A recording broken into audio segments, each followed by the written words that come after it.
What's up, guys? We are back with a big Friday of college football picks for Friday, October 11th. Week 6 went great. We went 8-4, combining both Friday and Saturday, so very good stuff there. But our college football expert at StumpTheSpread.com has been absolutely on fire, going 25-11 over his last 36 premium plays.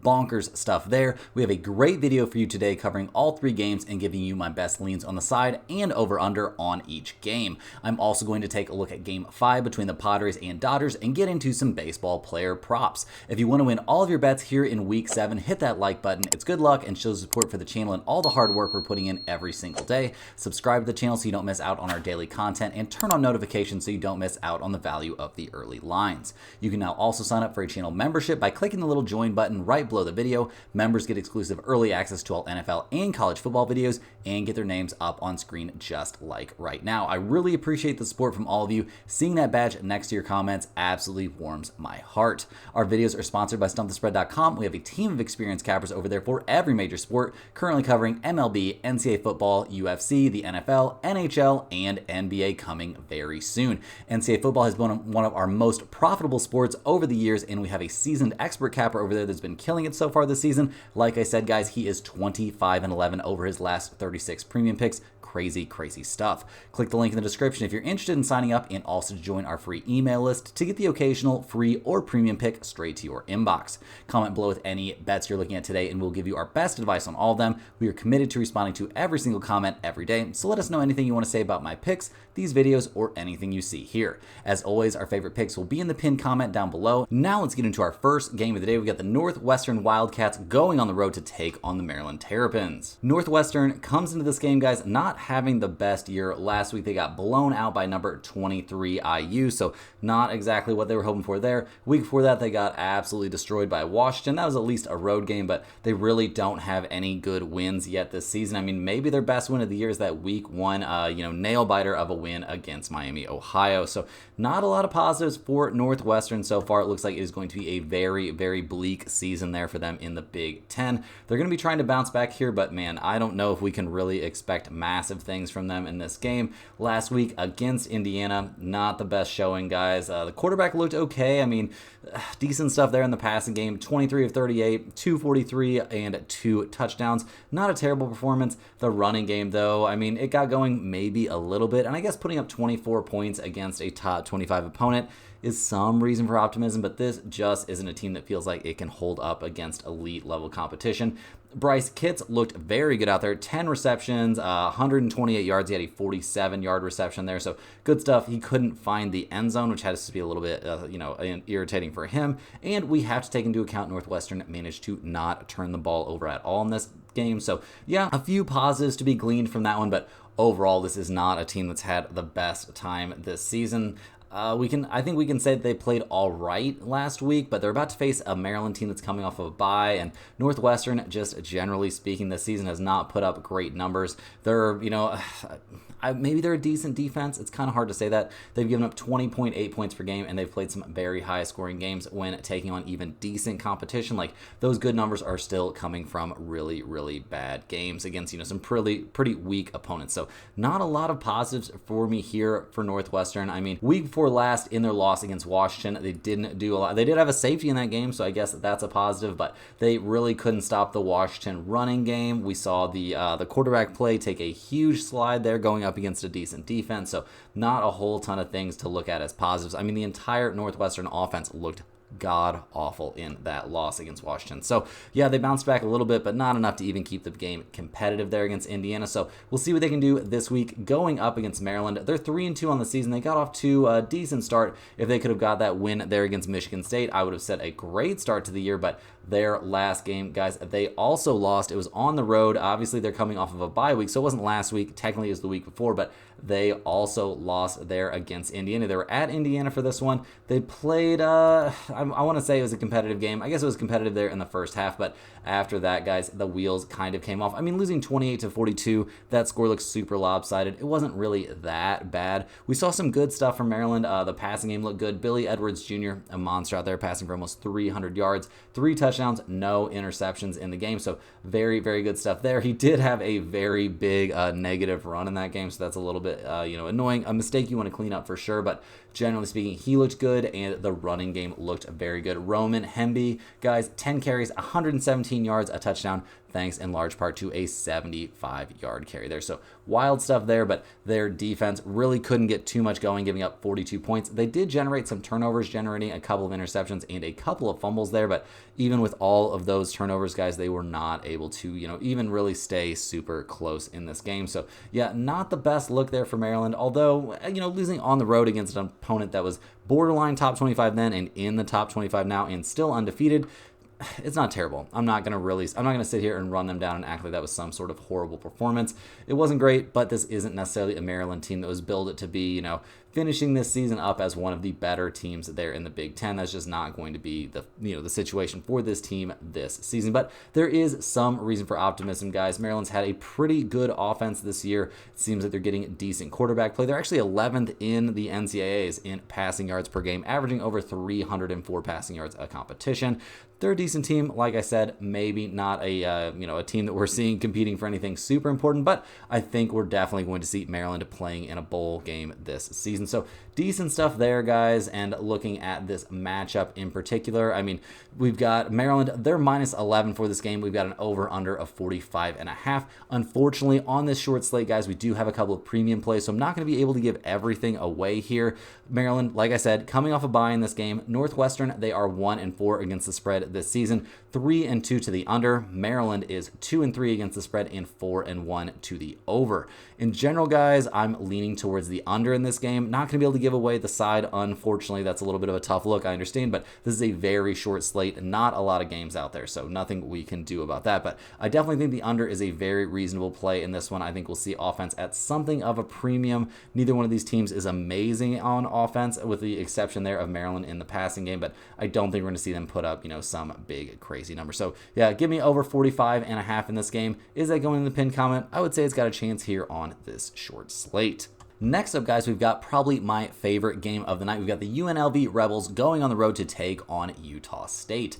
The UNLV comes into this game fresh off their first loss of the year. They lost a crazy game, 44-41 there against Syracuse, an overtime game. We were on Syracuse in that one, so that win felt pretty sweet. UNLV has been at the center of lots of controversy here with all the NIL stuff going on, but it seems like they've kind of figured things out here, and it seems like they've righted the ship. Things are on the right track, except for that tough loss out there. You lose an overtime game in such a crazy fashion. I don't think you can be too broken up about it. This was not a team that was going to compete for, anything crazy here. They're doing well so far in the Mountain West, so got to give them some credit there.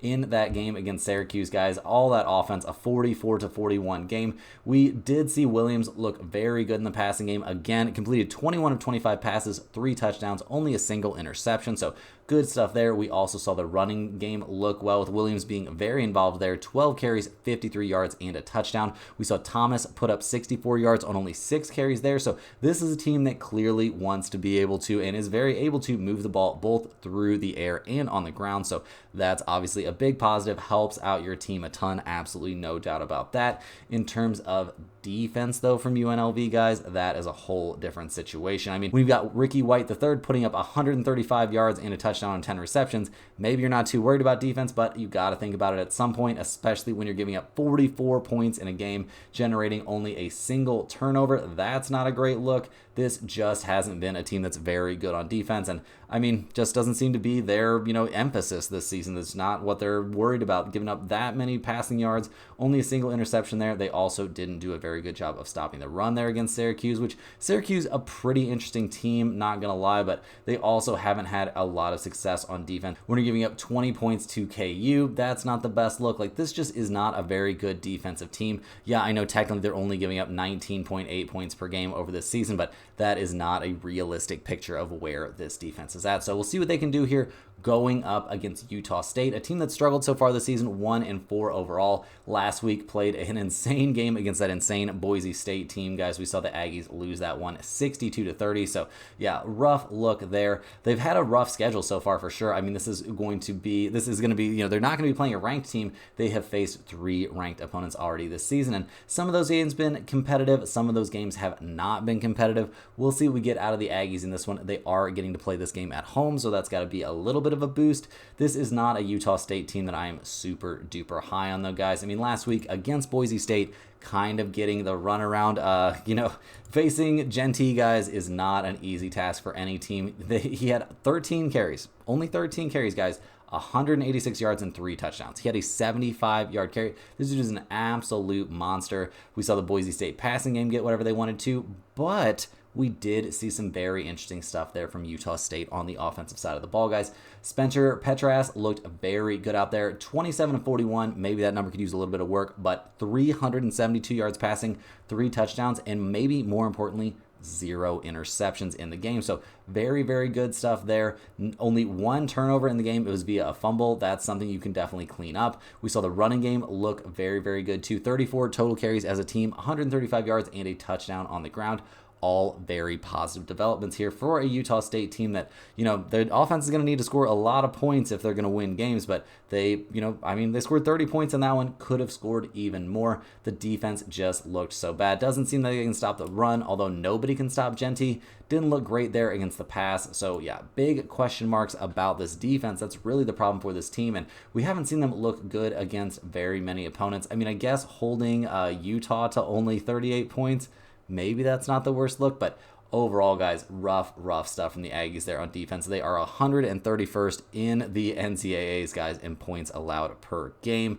Not a lot of great things to say about that, but this offense is very, very reasonable. I don't think, this is a spot where we're going to necessarily, think this offense isn't going to be able to score. They are going to be able to score here against a team like UNLV, just like everyone else has, guys. So looking at the numbers for this game, we've got UNLV, they're 4-1 on the season. We've got Utah State, they're 1-4. They're getting 18.5 points in this game, and we've got an over-under of 66.5. UNLV, they're 4-1 against the spread this season, 3-2 to the over. Utah State 1-4 against the spread, 3-2 to the over there. Guys, I like Utah State and the points in this game. Their offense is good. They're going to at least, keep attached there to UNLV. You don't have to be that close. 18.5 is a lot of points, and I do think we'll see the Aggies, I don't think we're going to see their defense be much better, but if they're even a little bit better, or if we see a little bit of a struggle here from UNLV, this game could tighten up quite a bit. And getting that many points as a home team, guys, I think that this is too good of a spot for us to pass up. We are definitely going to be on Utah State plus 18.5. That one's going in the pinned comment.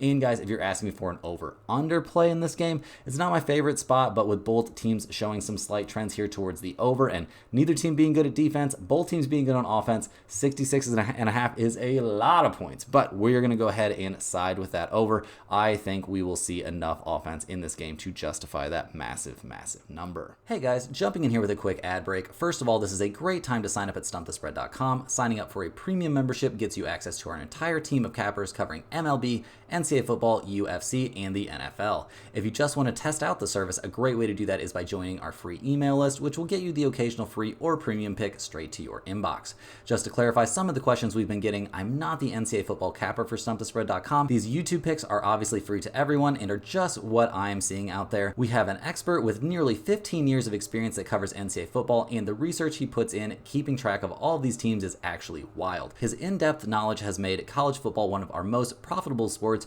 bringing tons of value to our premium members. Don't forget to like this video and subscribe if you're new, and become a channel member for early access to all of our NCAA football and NFL videos. Now, guys, back to the games. In our third and final NCAA football game for the day, guys, we've got the number 16 Utah Utes going on the road to take on Arizona State Sun Devils. Both these teams are 4-1 on the season. They've both done some positive things. We see the Utes coming into this game ranked 16th in the nation, but coming off of a tough loss against Arizona, a game they lost 23-10. So a little bit concerning there for the Utes. Obviously, I mean, they won at Oklahoma State 22-19, so a solid win there over a ranked opponent. Nothing wrong with that, but couldn't really follow it up. A bit of a letdown there for them against Arizona. Not what we were expecting from a Utah team that's been very good.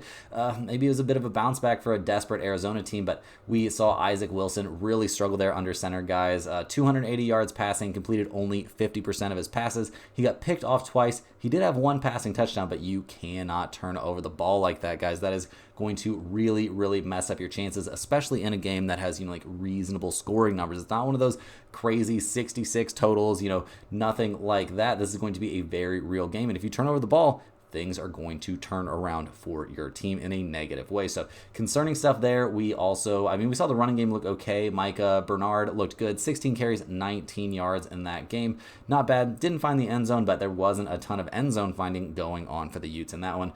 Definitely a rough outing. The defense didn't look too much better. They limited the pass a little bit, did have an interception in that game, but they got destroyed by the running game. It really couldn't stop anyone on the ground, giving 161 rushing yards to the team overall. More like 171 yards if you take out all the negative rushes, and they only generated that one turnover. This Utah defense is going to need to be better if they really want to be a team that has any sort of chance to make it into the college football playoff.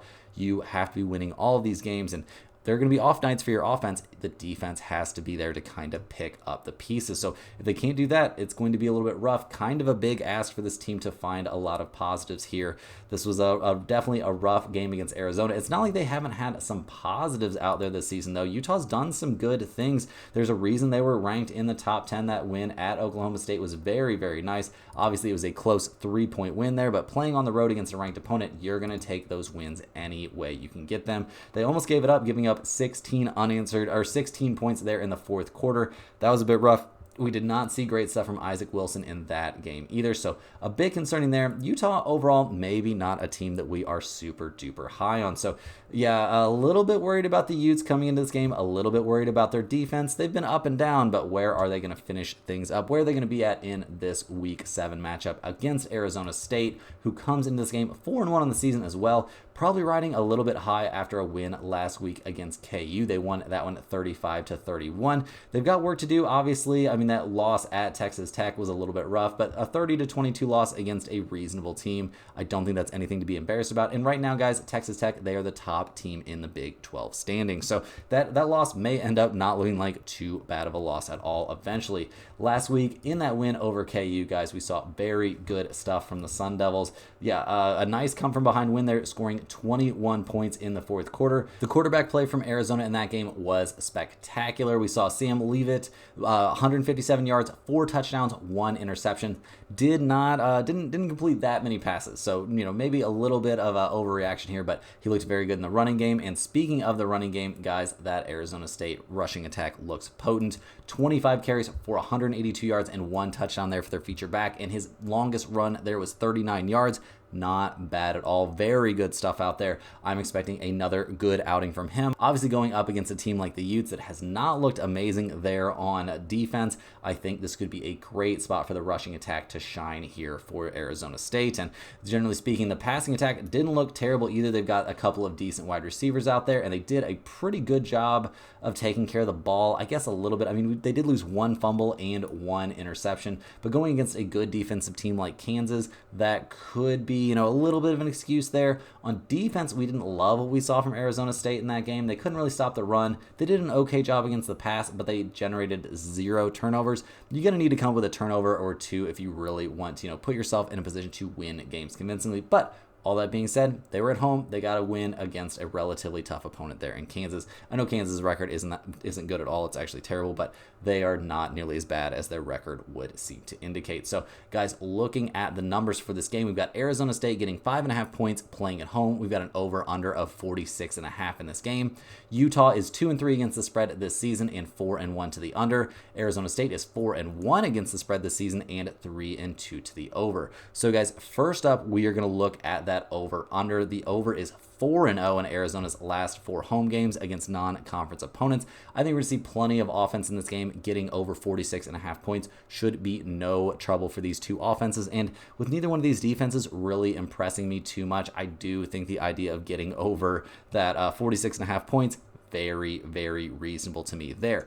Guys, we do have a premium play on this game on the side, but Hopefully my partners don't watch this, but we are going to go ahead and give it away to you right now. We have a premium play. I'm going to go ahead and give it away for free here on YouTube. It is Arizona State plus 5.5 in this one. My NCAA guy over there at Stump the Spread loves this spot, says it's very, very good, definitely worthy of a premium play. He likes Arizona State to keep this game very, very close, or even a chance they could win this one outright, playing at home against the Utes. I think Arizona is going to do a great job of running the ball. I think their defense can stand up a little bit against Utah, which isn't a very good offensive team regardless. So go ahead and give me Arizona State plus 5.5 in this one. It's a premium play over Stump the Spread. We're going to put it in the pinned comment, and now it can be a premium play for you guys as well. Now, guys, let's go ahead and switch gears here. We're going to look at the one MLB game we've got on the slate. We've got the San Diego Padres going on the road to take on the LA Dodgers in Game 5 of their series. Very, very exciting stuff. It all comes down to the wire between two teams that have been fighting things out all season long, guys. It's been nuts out there. Crazy, crazy stuff. Unfortunately, we don't have a confirmed starter yet for the Dodgers. We don't know who they're going to be putting out there. Technically, the spot in the lineup here would be going to Flaherty, but he had such a bad time against the Padres the last time he faced them. It seems like they are really, really second guessing that, guys. So we'll see what happens there. The starter for the Padres, who come into this game maybe a little bit scared after losing 8-0 there in Game 4. They're going to be handing the ball to Yu Darvish, who was a monster back on the 6th, guys, in this series. Looked very, very good. It was a 10-2 win in that game for the Padres. Darvish went 7 innings, gave up 3 hits, only a single earned run. He walked 2 and struck out 3. Really doing a great job of pitching to contact and just letting his defense do the work. So very, very good stuff there from Darvish. I'm expecting good stuff from him here again in this game, and definitely going to need it here for a Padres team that is in need of a bounce back, obviously, after losing 8-0 there in Game 4. Rough stuff. They just couldn't get anything going. They did have 7 hits in the game, so it wasn't a complete, disaster. They threatened a few times. They just couldn't get on the board. If they would have, we would have cashed our overplay on that game instead of it being a push. But hey, what are you going to do? That's going to happen every once in a while. We saw Fernando Tatis Jr. finally cool off a little bit, but he's got another chance to go out there and do some crazy stuff. And we really just saw good stuff. We saw the bats awaken there for the Dodgers. So it was a bit tough. Dylan Cease not having the best time out there in Game 4, but getting to hit the ball to Darvish in this one has to feel amazing. The dude has been very good this season when healthy, and he certainly looks healthy here and looks dialed in and ready to take on this Dodgers lineup, which is kind of a scary one, obviously, with Ohtani and people like that out there, but maybe not the deepest lineup. So we'll see what he can do. I'm expecting good stuff. I'm also expecting pretty good stuff from that Padres bullpen that's looked much better here down the stretch this season. They really kind of remade that bullpen. So yeah, exciting and pretty impressive stuff, to be honest, from that bullpen over the course of the year, especially down the stretch. Like, it looked like the bullpen was going to sink this team. They did not let it. So good stuff there from the bullpen. Overall, I really like the entire pitching situation here for the San Diego Padres. I think they're in a very good spot in terms of, like the whole pitching staff, in terms of their offense. Obviously, coming off of a game where they got shut out, it doesn't look great, but we didn't see people get dominated. We saw, hitting there at the top of the order. We did see Machado struggle going 0 for 4 and Merrill going 0 for 4 as well, so that's a bit rough, but generally speaking, guys, I think this offense is poised for something good. We don't know what pitcher they're going to be going up against, so that's a bit rough. But this is a bounce-back spot for an offense that didn't even look that bad there in Game 4, and an offense that's looked good in this series in general. Not too worried about things here for the Padres. They've got a loaded lineup. They can put up some runs against pretty much any starter the Dodgers could throw at them. So we'll see what the Padres can do there at the plate. They're going to have to score some runs going up against this Dodgers team who, they came through in the clutch there, winning 8-0. Staving off elimination. Now they've got their shot here in Game 5 to punch their ticket to the next round. Be pretty exciting to see if they can do that. Unfortunately, like I was saying, guys, we still have no confirmed starter. I doubt they're going to hand the ball to Flaherty in this game, but we'll have to see. Obviously, Game 5, desperation mode. We could see a bullpen start from the Dodgers or something else. And if it is a bullpen start, I don't think we should feel horrible about that. This has been a very good bullpen over the course of the season. So, we'll see what they can do. I'm not, holding my breath, not searching for miracles here, but I think we can expect decent stuff, at least if it's a bullpen start for the Dodgers. But across the board, The Dodgers pitching situation for this game is not nearly going to be as good as the Padres pitching situation, unless I'm really missing something. We won't be putting anything in the pinned comment for this game until we find out who is starting the game, or at least if we do put it in there, it's going to have an asterisk next to it. But right now, guys, loving the Padres situation in terms of the pitching staff way more than I'm loving the Dodgers situation here. In terms of offense, obviously coming off of a game where you scored 8 runs and got the 8-0 shutout, that's got to feel great. We saw Ohtani get a hit. He looked good. Mookie Betts continues to absolutely kill it up there. We saw Smith look good. We saw Lux look good. Like, this is a team that can definitely hit the ball. This is a good offense, guys. No doubt about it. I think we'll see, some sort of bounce back here from the Padres at the plate, but I don't think, I don't know. It's tough to say, though, because the Dodgers had such a bad time against Yu Darvish the last time they faced him. Are they really going to suddenly, flip some sort of switch and be able to hit the ball against him? And this one seems like a little bit of a stretch to me. So we'll see what happens. A little bit worried about the Dodgers offense, but they've been one of the best offenses in the major leagues all season long. So we'll see what they can do. They just have to find a way to, get to the other side of that trend they have going on against Yu Darvish. So we'll see what happens. Looking at the numbers for this game, we've got the Padres at plus 120, the Dodgers at minus 137. We've got an over-under of 8 out there. The Padres had the second best road record in the MLB this year, guys, going 48-34 on the road. The Dodgers as a home team were obviously very good, guys, 53-29 at home this year. So yeah, not a whole lot to be gleaned from that in terms of the over-under. You kind of got to throw the season-long trends out the window here in the playoffs. We've got over-under total of 8 in this game. That seems maybe a little bit high, but we can't give you too good of a lean on that until we know who the Dodgers are actually going to be starting out there. I'd be lying if I said I thought 8 was a bad number. It's probably just about right. What are we going to see out there? I'm expecting good stuff from Yu Darvish. So in general, guys, I'm leaning towards the under 8 in this one. We could see another crazy game, but I think the under is probably going to be my play on that one, obviously depending a bit on the Dodgers starter.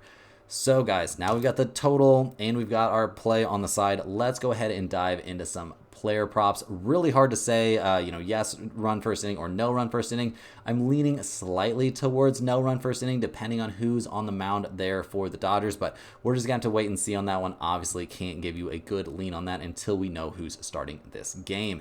In terms of some player props, we can definitely dive into a few of these. Obviously, the hitting ones going to have to come with a little bit of a caveat since we don't know who's going to be pitching there for the Dodgers, but a pitching prop that I definitely like is Yu Darvish, a guy that I expect to have a good outing, under 4.5 strikeouts. It's minus 150, so not the best price, but this is a dominant pitcher who pitches to contact. He does not need or get a ton of strikeouts. He did not have a bunch of strikeouts in his last start against the Dodgers. There are only 3 strikeouts over 7 innings. I don't think we see that number spike. I think we see something very similar in this game. So yeah, Yu Darvish under 4.5 strikeouts, definitely a prop I like. I also like to, the idea of Tatis after having a bit of a down night there in game 4 to bounce back here. Obviously, this just depends on what pitcher he's facing, but he's been dominant out there. That he's hitting the ball great. Him to hit a home run in this game or any sort of hitting prop makes sense to me. A home run is plus 275, so I could definitely get behind taking a little bit of a flyer on that. I also like Profar here to get a hit, obviously depending on the starter. He's hitting the ball well, clearly seeing it great. He had a hit there in game 4, so